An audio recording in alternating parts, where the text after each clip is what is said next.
A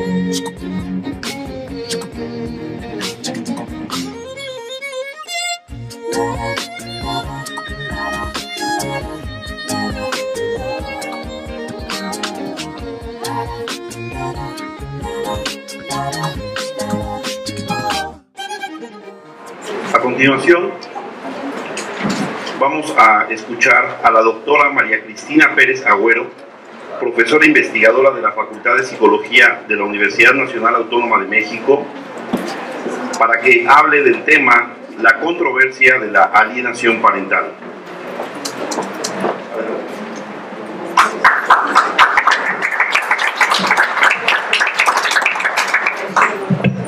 Hola a todos, buenas tardes. Gracias por estar aquí, gracias al maestro Vitrana que nos está por la invitación para poder estar aquí con ustedes el día de hoy y bueno, y por lo que sé también mañana, por los que quieran difundir el evento. Yo soy psicóloga, como bien me decía, soy profesora investigadora de la Facultad de Psicología de la UNAM. Sin embargo, aparte de pertenecer a esta universidad, también represento una asociación que es la Asociación Nacional de Psicología Jurídica. Y es en nombre de esta de la que voy a hablar hoy. La alienación parental ha causado desde los años 80 gran dilema, ¿no? Y aquí en México se empezó a conocer más o menos a principios de los 2000.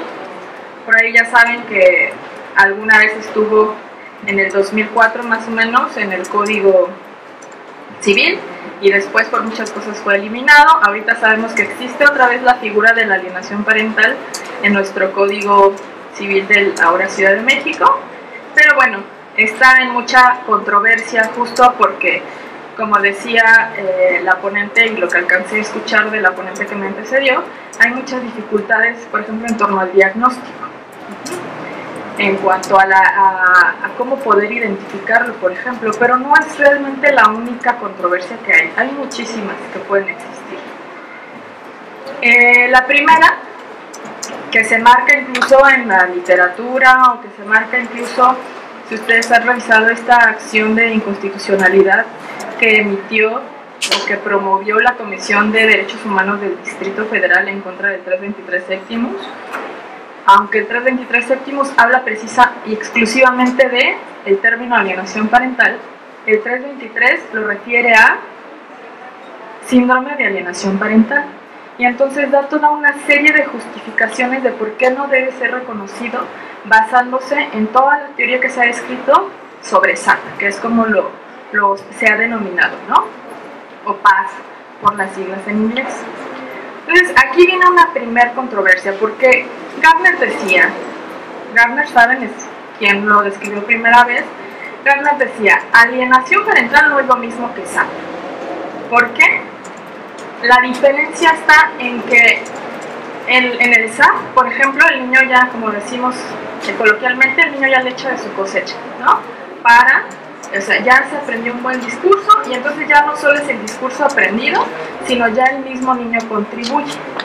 Ajá. Y la alienación, pues es, aparte del proceso de manipulación, se podría dar incluso en ambientes donde la familia estaba junta, donde la alienación se podría explicar, es decir, el rechazo cuando el niño era maltratado o abusado. Entonces, por eso Gardner decía que era muy importante diferenciar SAP de alienación parental. Sin embargo, lo que hemos visto es que en la literatura se ocupa, a veces indistintamente, alienación parentalizada. Ajá. Hay algunos que dicen, no importa, utilízalo como sinónimo, y hay quien dice no, o optas por AP o optas por SAP. ¿Por qué? Porque es importante tener un buen cúmulo de evidencia científica que nos hable de SAP o de AP. Ajá. Entonces, lo primero que nos dicen es, toma una decisión. ¿Te vas a ir por la explicación de alienación parental o por la de SAP? Que es bien distinta.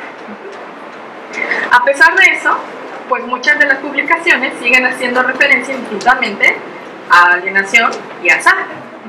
Entonces, ese es el primer punto de controversia que tendríamos que dividir. qué es uno y qué es otro, cuál sí existe y cuál no existe, cuál se puede identificar y cuál no. Los dos son, o sea, podríamos decir que incluso el SAP es una clase de alienación parental. Ajá. O sea, la alienación parental sería como un término general, y el SAP es cuando lo que yo les digo, al niño ya le pone de lo suyo, ya sería como la subclasificación, exactamente. Les digo, pero no es la única crítica o controversia. Yo voy a tratar de decirles más o menos algunas de manera muy rápida, porque el tiempo, así, aquí yo sé que apremia, y esto es como, ellos ensayan que doy en 20 horas, ¿no? Entonces, vamos a ver. La primera, el SAP no es un síndrome. ¿Ah? El Gardner lo que trataba de identificar con esto es que síndrome era un conjunto de signos y síntomas. Ustedes saben, o si no, pues Gardner era médico. Ajá. Y entonces con esa formación médica decía, yo veo A, B, C, D en estos niños, y entonces es un conjunto de síndromes y síntomas que se repiten constantemente y que me dan por resultado el rechazo injustificado del niño hacia.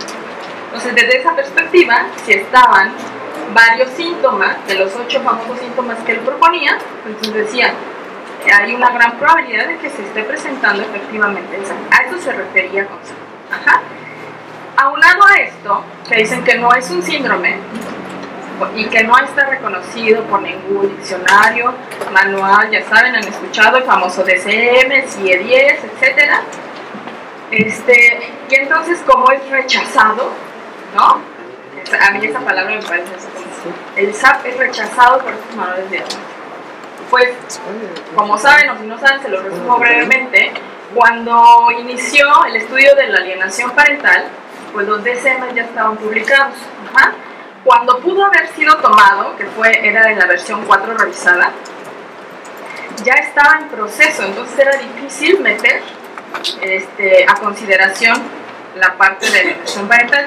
Finalmente llega en el 2013 el famoso DSM-5, y entonces las asociaciones que tratan de desacreditar la existencia de alienación parental o de SAP dicen, no lo volvieron a tomar en cuenta, entonces sigue siendo rechazado. Y aquí pues uno es un poco de interpretación. Ajá. Básicamente no está explícito en el DSM-5, pero hay muchos criterios que se relacionan con la alienación parental y que uno puede identificar desde el niño afectado por la relación conflictiva con el progenitor, ¿no? O una relación filoparental conflictiva. Son más o menos 5 son 5 situaciones, porque ya no son trastornos, son 5 situaciones que uno puede identificar en el DSM-5 relacionadas con la alienación parental. Y el CIE-10 pues fue publicado justo cuando apenas estaba empezando a acumular evidencia empírica sobre la alienación parental. Entonces, pues era muy difícil que saliera ahí efectivamente, ¿no? Dicen también que no tiene un fundamento científico. Yo como investigadora he seguido muy de cerca este fenómeno y me actualizo frecuentemente de los artículos y libros que se escriben respecto a SAP o alienación parental, o ahora incluso el término de interferencias parentales. Por ejemplo, para el año 2011, en revistas especializadas, y esto quiere decir que son científicas, que los revisan otras personas, ajá, para ser aceptados a publicación, había más de 170 artículos desde el surgimiento de la alienación parental hasta el 2011. Cada año surgen más artículos que apoyan la existencia o evidencia que aquellos que la desacreditan, porque como en todo hay quien está a favor y hay quien está en contra, pero sin embargo hay más evidencia respecto a gente que sí lo reconoce y que sí lo ha estado estudiando. El decir que no tiene fundamento científico también se basaba en comentar que Gardner, pues él se autopublicaba porque era afortunado en tener su propia editorial, ¿no? ¿Cuántos aquí no quisiéramos tener nuestra propia editorial y decir, ay, me publico mis libros pues, para que sea para leerlos yo y mi familia, ¿no? Entonces decía, pues es que él se autopublica y entonces eso no es científico. Y la verdad, yo no estoy de acuerdo con ese término, con esa situación. Dicen también que es un concepto misógino, ¿ah? en el sentido de que se ataca mucho a la mujer, porque la mujer es la que aliena. La postura actual, que ya difiere mucho de la de los 80s, en donde efectivamente había un 80% de madres que se llevaban la guardia y custodia, y por lo tanto, por estadística, era mucho más probable que quien alienara fuera la madre. Ahora, efectivamente, vemos tanto padres como madres afectados. Regularmente a mí me preguntan que en qué proporción. Y esto es un poco difícil de cuantificar porque depende mucho de la población o del grupo en el que yo me acerque a estudiar. Pero yo he tenido incluso grupos en donde son más mujeres que se están afectando por alienación parental que hombres, ¿no? Entonces realmente aquí decir que es un concepto en contra de las mujeres, que las vulnera sus derechos y demás, pues tampoco aplicaría, sobre todo a las circunstancias actuales, en donde ya también son muchos padres los que a la buena o a la mala tienen la guardia y custodia de sus hijos. Otro punto es que se dice que protege a abusadores sexuales. En este sentido, dice, no, es que fue una teoría creada nada más para desacreditar el dicho de los niños respecto a las denuncias de abuso sexual. Está comprobado que en casos de divorcio altamente conflictivo, está comprobando con datos científicos, que aumenta la probabilidad de una denuncia de falso abuso sexual cuando hay un divorcio altamente conflictivo. Esto con la intención de impedir, de romper completamente el vínculo de contacto entre pares. Entonces, la intención nunca fue proteger abusadores sexuales. Por ahí dicen, es que Gardner era pedófilo y él aprobaba las relaciones sexuales entre adultos, varones y niños, etcétera, ¿no? Y realmente ha sido quien haya leído realmente a Gardner de origen, o sea, lo que Gardner explicó en algún momento sí habló sobre sexualidad infantil e incluso se remitió a los tiempos de Platón y filosóficos y por allá que saben que efectivamente, ¿no?, el que un chico estuviera cercano a un varón adulto que lo guiara, han oído incluso hablar del amor platónico, bueno, que eso era permitido, pero lo habló como en un concepto histórico, nunca dijo la sexualidad entre adultos y niños es permitida. Entonces ha sido una serie de situaciones en donde la lectura de Gardner pues ha sido tomada en su contra para tratar de desacreditar esto. En ese sentido dicen que es un concepto artificial que se nutre únicamente del sistema legal, es decir, solo sucede aquí cuando están peleando en los juzgados. Y lo que se ha visto ya actualmente es que la alienación parental se da incluso en familias que están unidas, en donde el rechazo injustificado a papá o a mamá se da aún en familias aparentemente intactas. Otra de las cosas es que dicen que la sugerencia de tratamiento es totalmente desproporcionada. ¿Por qué? Porque dicen que en casos graves, como marca el 323, lo ideal es que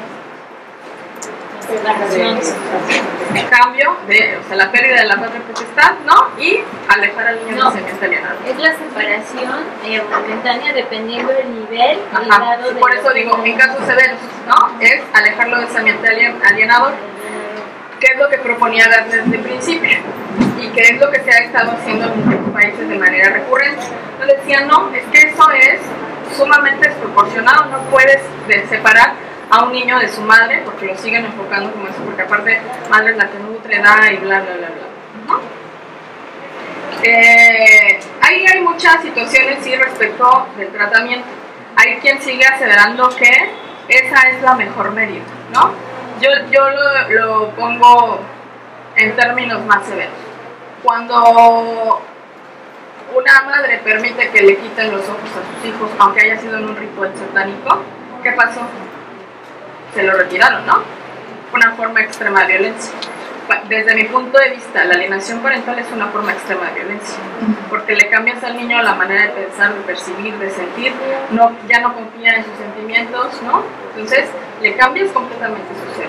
Entonces, en ese sentido, yo sí creo que en casos severos, la sugerencia de tratamiento no es desproporcionada. También se dice que no es reconocido a nivel mundial. sí, no hay consenso entre todos los países del mundo, pero es un fenómeno que sistemáticamente se ve, ¿no? En toda Latinoamérica, con las controversias que puede existir o no, en toda Latinoamérica hay investigadores, académicos o psicólogos forenses que hablan de la existencia del fenómeno de la alienación parental. No solo en Latinoamérica, saben, en Estados Unidos, en Canadá, en España, en Irán, en Alemania, en Australia. Son países que han identificado el fenómeno de manera muy clara y que se han dedicado a estudiarlo. Un punto importante aquí que me llama mucho la atención es que dicen que afecta los derechos de niñas, niños y adolescentes, porque se les da el descrédito a lo que ellos están manifestando, que es no querer ver a su padre o a su madre. Entonces dicen que esto es atentar contra sus derechos porque no se les cree. Ajá. Pero finalmente, si el niño está siendo maltratado, si el niño está siendo violentado, eso también es atentar en contra de sus derechos. Entonces, estas son algunas de las críticas que se han hecho. O sea, lo que yo siempre me pregunto es, ¿importan todas estas peleas que no son científicas, son ideológicas? Esto tiene que darles muy claro. No hay argumentos científicos, o sea, que alguien se pare y diga, la alienación parental no existe porque yo hice un estudio en donde encontré esto, esto y esto y esto de manera sistemática y por lo tanto puedo decir que no existe. Las luchas en contra de la alienación parental son meramente ideológicas.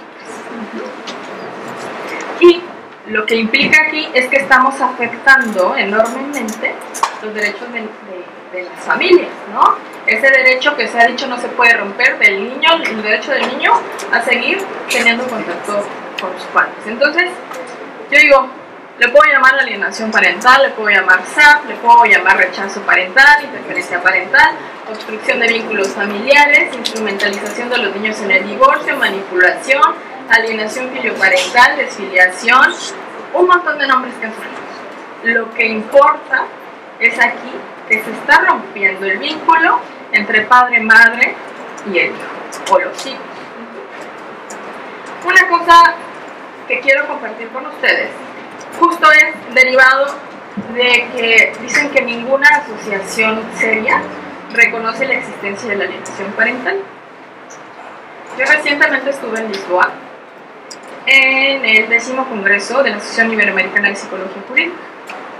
Y justo en la preocupación de muchos, y de verdad, muchos profesionales de la salud mental, estaba presente Colombia, Argentina, Chile, Portugal, España, México, Panamá, bueno, muchos estábamos ahí reunidos. Y en consenso se decidió hacer una declaración oficial respecto a la existencia de la alienación parental como una forma de maltrato. Si el maestro Rabindranath me lo permite después, pues le haré llegar ese documento para que ustedes lo puedan leer completo. Solo les voy a compartir algunas partes. Haciendo uso del preámbulo de la Convención Internacional sobre Derechos de los Niños, hacen especial mención del artículo 3, 9, 12 y 18, respecto a las medidas que deben tomar las instituciones y el Estado para asegurar la protección de los derechos de los niños, el derecho del niño a mantener el contacto con ambos padres, el derecho del niño a formar su opinión en los asuntos que le afectan directamente, el derecho a ser escuchado y a ser protegido sobre cualquier situación que afecte su bienestar. A ser protegido institucional y por el Estado también, ¿no? Entonces, dice, se hace mención a los procesos de manipulación en contra de un menor, que si bien no son explícitamente mencionados en los manuales diagnósticos, sí se puede encontrar en la edición más reciente del DCM, que es el DCM-5. Entre ellos, bueno, está el problema relacional entre padres e hijos, el maltrato psicológico infantil, y aquí un punto importante. En la definición de maltrato psicológico infantil, el Diccionario de Términos Médicos de la Real Academia de Medicina, en esa definición de maltrato infantil se encuentra explícitamente mencionado el síndrome de alienación parental como una forma de maltrato. Incluso el Instituto Nacional de Pediatría recientemente tuvo un ciclo de conferencias y justo también se hablaba de la alienación parental como una forma de maltrato. Entonces, respondiendo un poco a esa crítica que no está aceptado por ningún manual, bueno, en ese diccionario que es de términos médicos, en donde definen maltrato infantil, consideran el SAP como una forma de violencia. Y otra de las situaciones que pueden ser consideradas dentro de la alienación son los niños afectados por la relación parental conflictiva. Conscientes de que justo es un fenómeno que se ve reiteradamente replicado en toda Iberoamérica, es que se decide hacer esta declaración, este manifiesto, en donde dicen que este maltrato es una realidad clínica, judicial y psicosocial. O sea, y es algo que por lo tanto debe ser atendida a nivel clínico, a nivel judicial y a nivel sociedad, porque es algo que está afectando a nuestros niños, ¿no? En muchas, bueno, todavía hay mucha fuente de controversia respecto a eso, porque muchos luchadores sociales respecto a la alienación dicen: los niños alienados son futuros delincuentes, son futuros drogadictos, son futuras prostitutas. No hay evidencia contundente, pero sí hay una importante tendencia reportada en la literatura de algunos niños pueden ser adultos pues bastante disfuncionales. Entonces por eso es importante entender. Declaramos también que esta violencia parental busca aniquilar el rol parental, el vínculo emocional entre los hijos y la persona ausente. Constituye una problemática psicosocial de fondo que impone vulnerabilidad y agresión hacia cada uno de los padres, prioritariamente hacia los hijos, que son utilizados como objetos de discordia.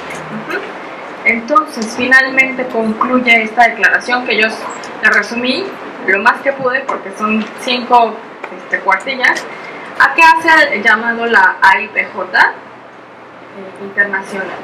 Un llamado muy importante a capacitarse, operadores de justicia. En el documento se manifiesta peritos y magistrados, pero en general pues tendrán que ser peritos, magistrados, operadores de justicia, trabajadores sociales, que aquí veo una conocida representante, ministerios públicos, o sea, todos deberían estar capacitados para atender esta problemática. ¿Qué pasa? Manda el caso allí, atiendan tratamiento de alienación parental. No, es que eso no existe, es que eso sí no se lo manejo. Oye, eres la institución de la familia, ¿cómo que eso sí no me lo manejas, no? Digo, sí, nuestra institución que protege la familia no es capaz de atender la alienación parental, debemos de cuestionarnos muchas cosas. Ahora, no quieres atender la alienación porque te causa conflicto de que no es reconocido. A mí lo que menos me interesa es si está en un manual. A mí lo que me interesa es que yo veo sistemáticamente niños y familias muy afectadas por esa situación. Entonces, trabaja revinculación parental, trabaja educación para el matrimonio, trabaja educación en el divorcio, trabaja educación post divorcio. O sea, debes encontrar herramientas para impedir que esto llegue hasta donde está llegando, que son casos en donde niños que eran sanos y felices conviviendo con mamá o papá, ahora tienen 4, 5, 6, 7 años y medio, ¿no? Y que crecen en nuestros centros de convivencia de los 3 y cumplen los 18, les celebramos los 15 años, ¿no? O sea, nos da así como risa, pero sucede. O sea, qué pena que por los casos que se abrió el centro de convivencia, hasta apenas hace unos pocos años, que salieron, pero no porque se arreglaron, sino porque cumplieron la mayoría de edad. O sea, eso es una desgracia. Entonces, les reitero, es un llamado a capacitarse, a actualizarse, porque una cosa es que yo ya he aprendido el concepto, pero esto, como todo, es dinámico y siempre hay cosas nuevas. Entonces, un día, aparentemente no hay pruebas para detectar alienación parental, pero hay muchas técnicas que sí tenemos, ¿no? Que sí nos pueden servir desde lo forense. ¿Aquí hay psicólogos? Sí. Los psicólogos, sí, yo doy psicodiagnóstico en la UNAM, y sí, claro que sí hay pruebas de estar estandarizadas en la población y en la marca, sí, claro que sí. Pero no se olviden que nuestra herramienta fundamental en la investigación es la observación. Y entonces, si uno está bien entrenado, uno sabe identificar cuando es alienación, cuando es maltrato, cuando es falsa denuncia, cuando es un abuso. Entonces es bien importante actualizarse para ello. fomentar espacios de trabajo como estos, no en los que se debatan ideologías, sino en los que se expongan los temas más actuales respecto al fenómeno que nos preocupa. Hacemos un llamado también a buscar expertos reales. Eso es bien importante. Hace unos años, o sea, tú le preguntabas a un psicólogo qué es alienación parental, a un abogado, y ahora han proliferado una cantidad de expertos. Perdón, pero la verdad aquí sí. Leer un libro no te hace experto en alienación parental. Atender un caso no te hace experto. ¿Te acerca? Claro que sí. ¿Incrementa tu conocimiento? Claro que sí, pero no eres experto. Y otro punto al que voy. Vivir alienación parental de ninguna manera te hace experto. Desde lo científico, desde lo profesional. Claro que eres un experto de vida y que puedes orientar a muchos padres a cómo llevar esos sufrimientos, a cómo enfrentar esa situación, a cómo ser proactivo. Pero no se vale que estén dando terapia, asesoría psicológica, asesoría legal, cuando no tienen una cédula que los acredite. ¿Saben por qué?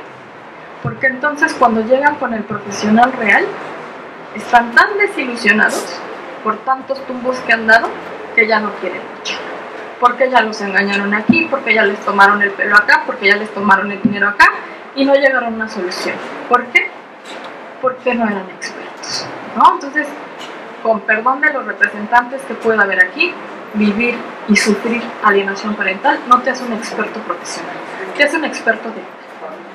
Que nos ayuda a enriquecer, claro que sí. Yo siempre que convoco mis grupos para padres y para madres que viven alienación parental por cuestiones de investigación, siempre les agradezco, porque me hacen aprender muchísimo de sus pensamientos, de sus sentimientos, de sus ideas, de cómo pudiera mejorar esto. Pero jamás, a menos que, claro, cursen Derecho, cursen Psicología, pues entonces podrán acreditar con una cédula profesional que son expertos.